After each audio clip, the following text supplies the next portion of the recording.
اعوذ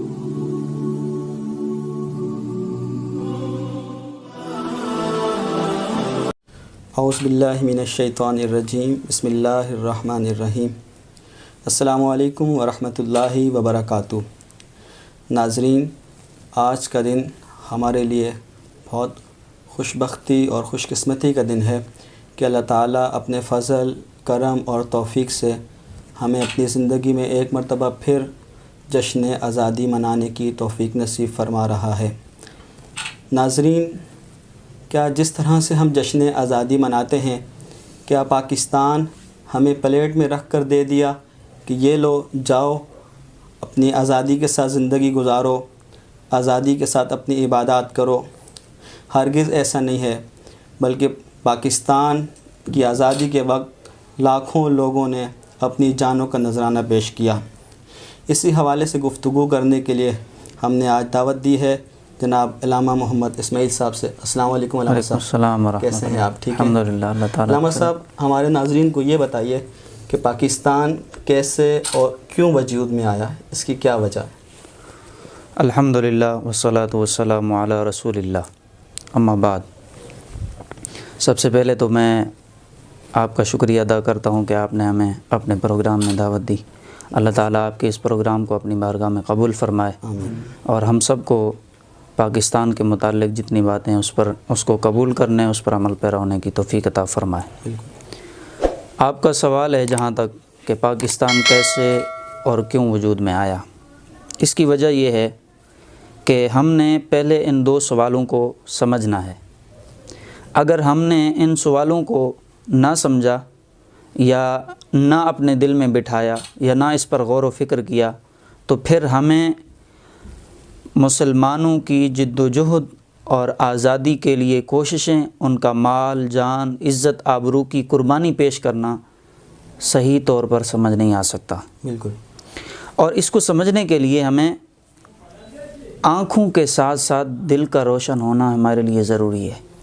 بالکل صحیح۔ اور جب دل کا روشن ہونا ہمارے پاس موجود ہوگا تو اس کے بعد اللہ تعالیٰ کے فضل و کرم سے ہمیں پاکستان کا معرض وجود میں آنا سمجھ آ جائے گا۔ بالکل ایسے۔ اس سے پہلے کہ ہم طویل گفتگو کریں یا اس کی تفصیل میں جائیں تو میں مختصراً آپ سے عرض یہ کروں گا کہ پاکستان کا وجود میں آنا، اس کی وجوہات، یہ کیسے وجود میں آیا، یہ کیوں وجود میں آیا، اس کی یہ وجوہات نہیں۔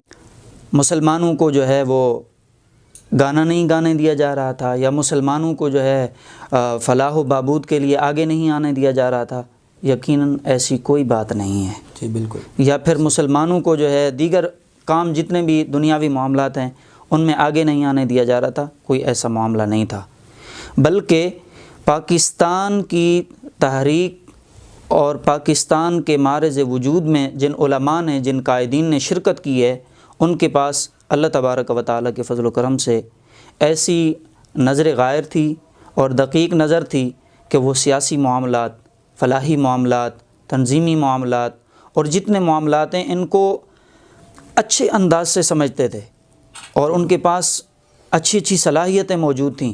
اور یہی وجہ تھی کہ ان ہمارے قائدین کے سامنے، ہندوؤں کے قائدین تو الگ بات ہے، بلکہ انگریزوں کے قائدین جو تھے وہ بھی ان کے سامنے آنے سے کترایا کرتے تھے۔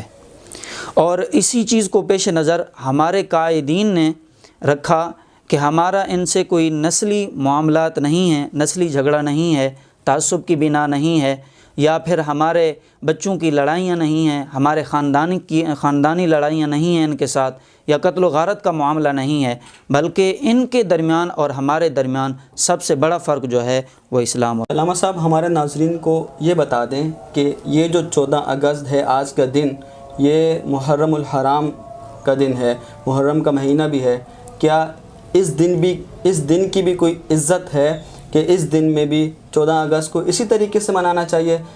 اس کے لیے تو ہمارے اہل بیت اطہار حضرت امام حسن و حسین رضی اللہ تعالی عنہ نے اپنا پورا خاندان جو ہے کربلا کے میدان میں لگا دیا، تو ہمیں اس مہینے میں آج کے دن 14 اگست کو کس طرح سے منانا چاہیے؟ میں سمجھتا ہوں کہ اگر یہ بات بھی اس گزشتہ سوال کے اندر شامل کر لی جائے کہ ہمارے نوجوان اور ہمارے گھروں کے اندر اگر تاریخ کے ان اوراق کو بھی اٹھا کر دیکھا جاتا کہ واقعہ کربلا میں کس ظلم و ستم کا سامنا اہل بیت کو کرنا پڑا۔ حضرت امام علی مقام رضی اللہ تعالیٰ عنہ نے اپنے 72 تن قریبی رشتہ دار جو تھے ان میں سے 72 تن کی قربانی کس طرح دی ہے، اپنے ننھے معصوم حضرت امام علی اصغر رضی اللہ تعالیٰ عنہ کی قربانی کس طرح پیش کی ہے، علی اکبر رضی اللہ تعالیٰ عنہ جو ہم شکل مصطفیٰ صلی اللہ تعالیٰ علیہ وآلہ وسلم تھے، ان کی جان کا نذرانہ آپ نے کیسے پیش کیا ہے۔ اگر ہمارے نوجوان اس کو پڑھ لیں تو ان کو بخوبی اندازہ ہو جائے گا کہ ہمیں جو ہے آزادی پاکستان کو مناتے ہوئے ان دنوں کا کیسے لحاظ رکھنا چاہیے، ان کے اندر کیسے ہمیں ادب و احترام بجا لانا چاہیے۔ اگر ہم ان تمام چیزوں کو پڑھ لیں، سمجھ لیں، ہماری نوجوان نسل جو آج کل سلنسر نکال کر اور عجیب و غریب حرکتیں بجا لاتے ہوئے آزادی کا اظہار کرتے ہیں، اگر وہ تاریخ کے ان اوراق کو اٹھا کر دیکھتے تو شاید وہ اس طرح کی حرکتیں کرنے کے بجائے وہ سجدہ شکر ادا کرتے، وہ آزادی نعمت کے اندر جو ہے وہ نوافل ادا کرتے، قرآن پاک کی تلاوتیں کرتے اور اپنے شہداء کو ایصال ثواب کرتے، شہدائے کربلا کو ایصال ثواب کرتے۔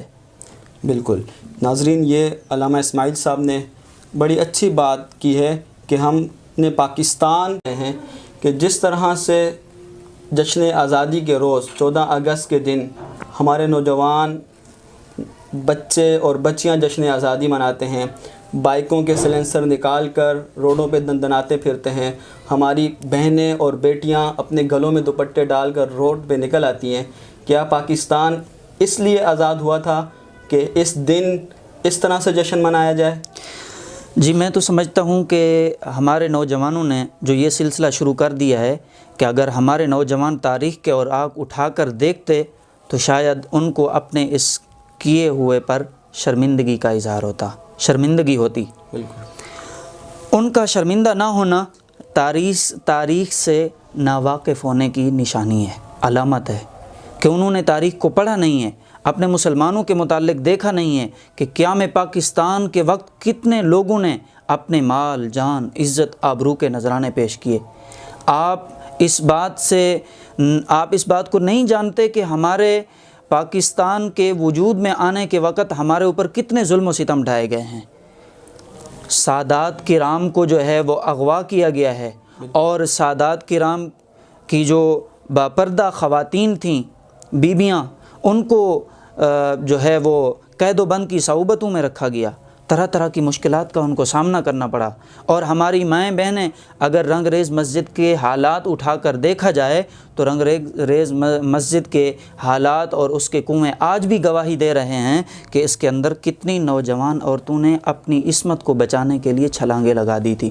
اگر ہمارے نوجوانوں کو یہ پتہ چل جائے کہ ہمارے مسلمان 20 لاکھ سے زائد مسلمانوں نے اپنے مال، جان، عزت، آبرو کا نذرانہ پیش کیا ہے اور ان کے سامنے ان کے بچوں کو قتل کیا گیا ہے، ان کے سامنے ان کی گھر والیوں کو جو ہے وہ ان کی عصمت دری کی گئی ہے اور ان کے ساتھ نازیبہ سلوک کیا گیا ہے، اگر ہمارے نوجوانوں کے سامنے آج یہ باتیں موجود ہوتیں اور انہوں نے تاریخ کو پڑھا ہوتا اور تاریخ ان کے سامنے ہوتی تو آج یہ سلنسر نکال کر اور اس طرح کی عجیب و غریب حرکتیں نہ کرتے، بلکہ پاکستان کو سنوارنے کے لیے ان کی کوششیں ہوتی ہیں، ان کی جد و جہد ہوتی۔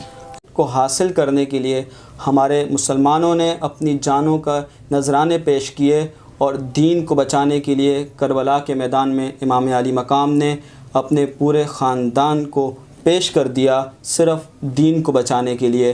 جب پاکستان کی آزادی کا دن آتا ہے تو مجھے وہ بات یاد آتی ہے تو میں رو پڑتا ہوں کہ ایک شخص کہتا ہے کہ جب پاکستان آزاد ہوا تو ہم ہندوستان سے ہجرت کر کے پاکستان آ رہے تھے تو راستے میں ہمیں ہندوؤں اور سکھوں نے گھیر لیا۔ ہم نے اپنے آپ کو بچانے کے لیے قریب ہی ایک گنے کی فصل میں چھپ گئے، تو وہاں چھپنے کے بعد دیکھا کہ ایک ماں کے پاس چھوٹا سا بچہ اٹھایا ہوا تھا، تو وہ رو رہا تھا۔ تمام قافلے والے اس کی جانب دیکھ رہے تھے کہ تو اس بچے کی رونے کی وجہ سے ہمیں ہندو اور سکھ جو ہیں وہ پکڑ لیں گے، تو اس ماں نے اپنے بچے کا گلا دبا کر اسے مار دیا۔ ناظرین، یہ پاکستان ہمیں ایسے ہی پلیٹ میں رکھ کر نہیں دیا گیا، یہ لو اپنا ملک لو، جاؤ اپنی عبادات کرو، جاؤ آزادی کے ساتھ زندگی گزارو، بلکہ اس ملک کی بنیادوں میں شہیدوں کا خون ہے، اور ہم اسی ملک کے سرزمین پر اس طرح سے جشن آزادی مناتے ہیں۔ علامہ صاحب نے آپ کو تفصیل سے بتایا ہے کہ جشن آزادی کس طرح سے منانی چاہیے۔ اللہ تعالی ہمیں اسی طرح سے جشن آزادی میں کے دن شکرانے کے نفل ادا کر کے جشن آزادی منانے کی توفیق عطا فرمائے۔ انشاءاللہ آپ سے ملاقات ہوگی اپنی ایک اگلی بہت ہی خوبصورت ویڈیو کے ساتھ۔ میں اپنے علامہ صاحب کا شکریہ ادا کرتا ہوں، حضور آپ نے ہمیں وقت دیا، اللہ تعالیٰ آپ کے علم اور عمل میں اضافہ فرمائے۔ وما علینا الا البلاغ المبین۔ اللہ حافظ۔